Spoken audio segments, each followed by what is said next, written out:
যারা অতীতের কুকর্মের জন্য লজ্জিত তাদের ব্যাপারে জামায়াত ইতিবাচক সিদ্ধান্ত নেবে বলে জানিয়েছেন দলটির আমির ডক্টর শফিকুর রহমান। তবে তিনি বলেছেন কোনোভাবেই জুলাই হত্যাকারীদের ক্ষমা করা হবে না। একই সঙ্গে নির্বাচনে নতুন ফ্যাসিবাদকে জনগণ লাল কাঠ দেখাবে বলেও মন্তব্য করেন তিনি। কক্সবাজারে নির্বাচনী জনসভায় এসব কথা বলেন জামায়াত আমির। বিস্তারিত ফেরদৌস রহমানের রিপোর্টে।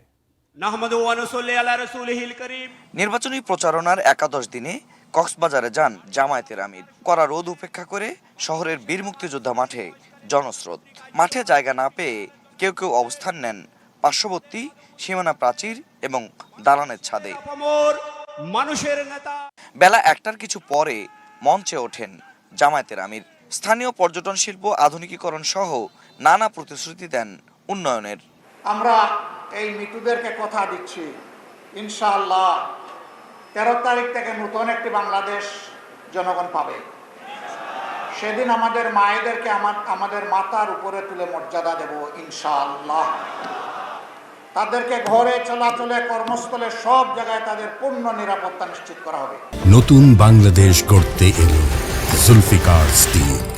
জুলফিকার স্টিল, ইস্পাত দৃঢ় অঙ্গীকার। জামায়াতের আমির বলেন, যারা ভালো হয়ে যেতে চায় তাদের ব্যাপারে ইতিবাচক তার দল। তবে আধিপত্যবাদ ও ফ্যাসিবাদ বিরোধী যুদ্ধে শহীদদের হত্যাকারীদের কোনো ছাড় নয়। হার বিপক্ষে যারা অবস্থান নেবে, বাংলাদেশের মানুষ ধরে নেবে আবার পরিবার কেন্দ্রিক স্বৈরতান্ত্রিক শাসন বাংলাদেশে চালু করতে চায়। এর আগে সর্বদক্ষিণের উপজেলা মহেশখালীতে নির্বাচনী জনসভা করেন জামায়াতের আমির ডক্টর শফিকুর রহমান।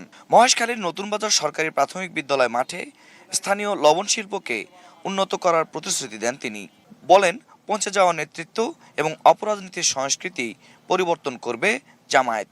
এই মহেশখালীকে একটা স্মার্ট ইকোনমিক জোন হিসেবে গড়ে তোলার জন্য আল্লাহ তাআলার সাহায্য নিয়ে যা করা দরকার তাই করা হবে ইনশাআল্লাহ। কক্সবাজারের পর আজ চট্টগ্রামে আরও 3টি জনসভা করছেন তিনি। জুলাইয়ের আকাঙ্ক্ষার পক্ষে হা।